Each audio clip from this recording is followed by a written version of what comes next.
మీకు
అవో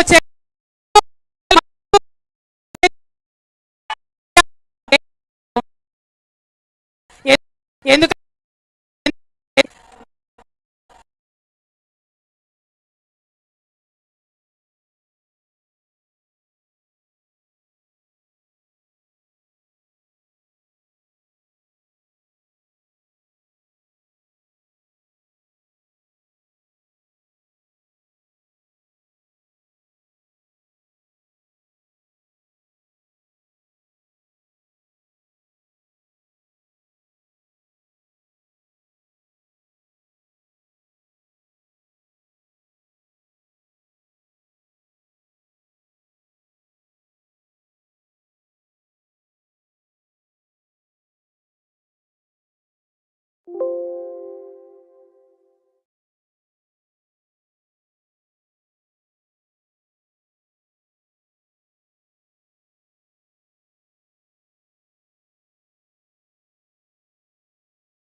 దానికి big TV simple. And finally ఒక్కటే క్వశ్చన్, డైరెక్టర్స్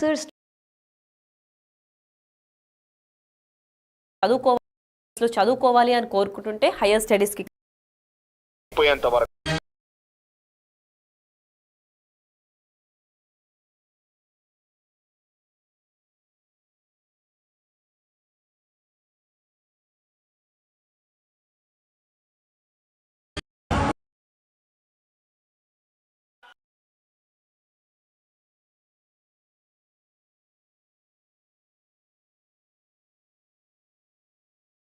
నువ్వంటా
వర్క్ వాళ్ళకి అసలు వర్కౌట్ కాదు. Subscribe already certain amount pay చేస్తుంటారు.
బ్రో అప్పుడు నోరు మూసుకో, ఆలోచించండి.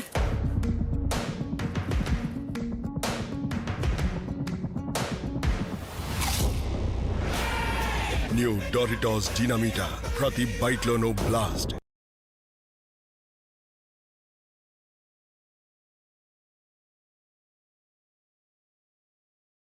Well, for me, Dr. Manmohan Singh was one of the makers of modern India.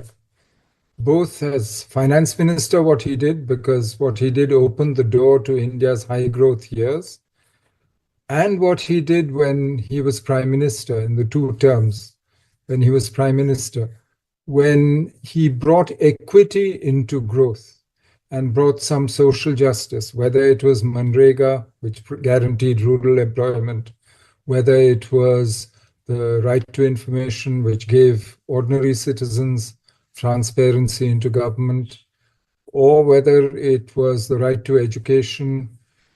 These were all, to my mind, attempts to not just deliver growth, which he had done and made possible by what the reforms that he pioneered in 1991, but also to bring social equity, justice into the political system, into the political economy. My own contact with him was mainly, obviously, in foreign policy and national security. But there it was quite remarkable. It was, in fact, my job was easy because, frankly, he was so respected internationally. I think President Obama once called him his guru. So that it was relatively easy. It opened doors for us. India was treated with respect. And many of the things that we see that are happening now, I think we can credit to what was done by successive prime ministers, starting in Prime Minister Narasimha Rao's time, by Atal Bihari Vajpayee, and then under Dr. Manmohan Singh. But for me, he is one of the greats. He certainly qualifies to be among the makers of modern India. I think there were 3 main reasons for going ahead with it. One was to remove this big impediment which was in the way of the transformation of India-US relations, which limited the improvement. You know, when we were doing the nuclear deal, there were something like 28 kinds of different US sanctions on India in December 2006. And as part of the deal, all those sanctions were removed. And much of the flowering that you see in the relationship now it extends to every field. This is really made possible because of the nuclear deal. Secondly, it was also essential for us to be able to cooperate with others. We needed uranium to fuel our reactors, our nuclear reactors. And frankly, this had got in the way of the further development of the nuclear program.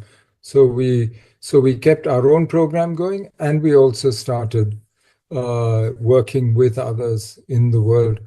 It was also a potential clean source of energy at a time when climate change was becoming a real issue, when the environment was a consideration, and we were looking for clean sources of energy. And at that time, many of the other renewable sources, solar and so on, were not economical yet because we hadn't figured out ways. Now, of course, the price structure has changed.